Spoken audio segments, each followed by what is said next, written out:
Hey everybody, welcome back to another Judgment commentary of the Rising of the Shield Hero, but today I'm going to be checking out episode 23, Mira, Archipelago, or Archipelago, as I like to say because it's a lot more fun to pronounce it that way. But last time, there was not too much to really cover about last time, and there weren't even really that many changes from the source material if the comments are to be believed here, but long story short, now Fumi tried to reconcile and be civil with the other heroes. You know, he met with them and the queen to try to talk things over, and well, it didn't end extremely well. There was a lot of discourse where even the other heroes couldn't agree with each other that well, let alone with Naofumi, but hey, he did get some nice info out of it, which was alternate methods of upgrading his weapon, which the other heroes just knew about some of this stuff that they could do to upgrade their weapons, which was that if they laid their hands on another weapon of the same type as theirs, they could absorb its properties into the shield. So that would have been nice to know earlier, but for some reason they thought that that knowledge was intrinsic and that he should have just had that without being told. But whatever, now the gang is off to the Archipelago where an experience event is happening, where there's like you can get like double experience or something, you know, like those double experience weekends in Call of Duty. It's kind of like that, where there's just a bunch of grinding that they can get done on the island that will hopefully be able to help them out. Now when I say island, I mean on the group of islands, of course, because that's what an archipelago is, but that's unimportant. What is important, though, is one thing I'd like to make note of, because I said before that I was really hoping for the Pope to use the shield and the replica weapon, because the irony of that would have been delicious, but he never used the shield, so I gotta hand it to him. At least he stuck to his convictions and didn't use the shield, especially since I believe the Queen noted in the source material, as one of you said, that if he had used the replica shield, he actually could have survived Naofumi's blood sacrifice, so yeah.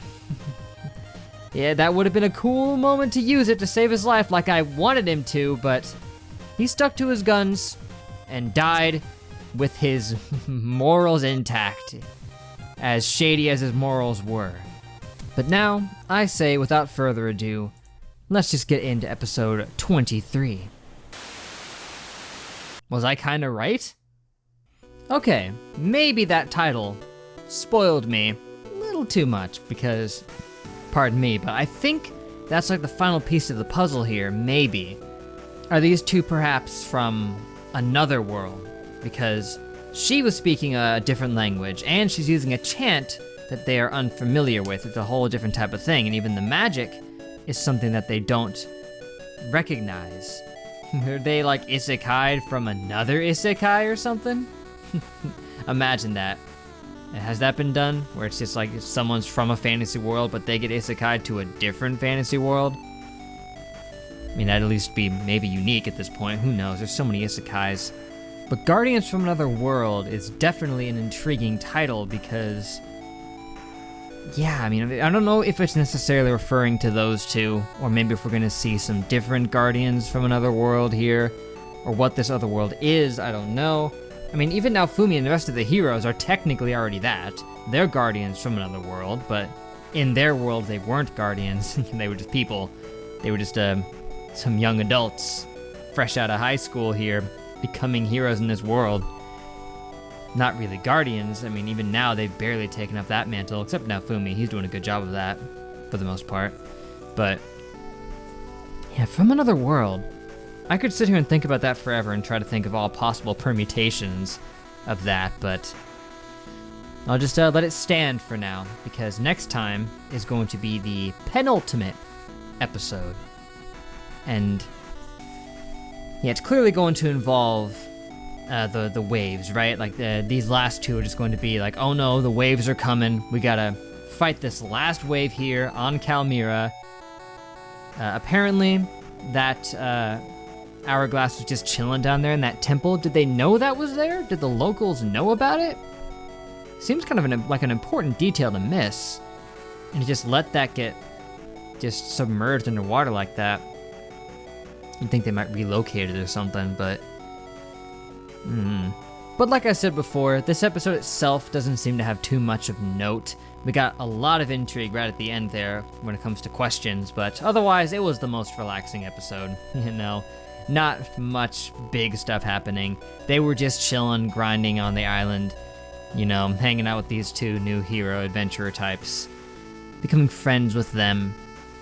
And Therese was exceptionally moved by that bracelet. I mean, she even broke into tears. It was so beautiful to her. So apparently it holds significance to her.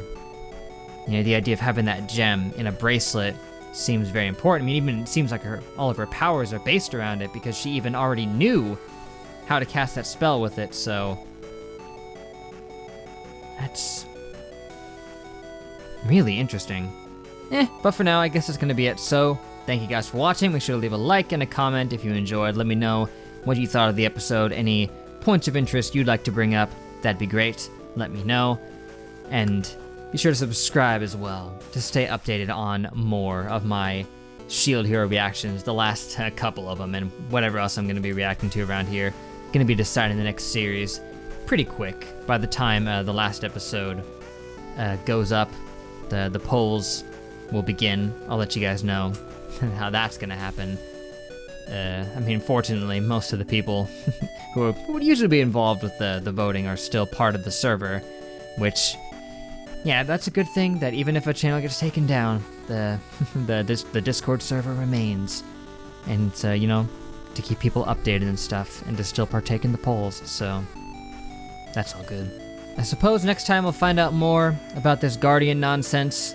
Can't wait to see what all that entails, but till then, I will see you guys later.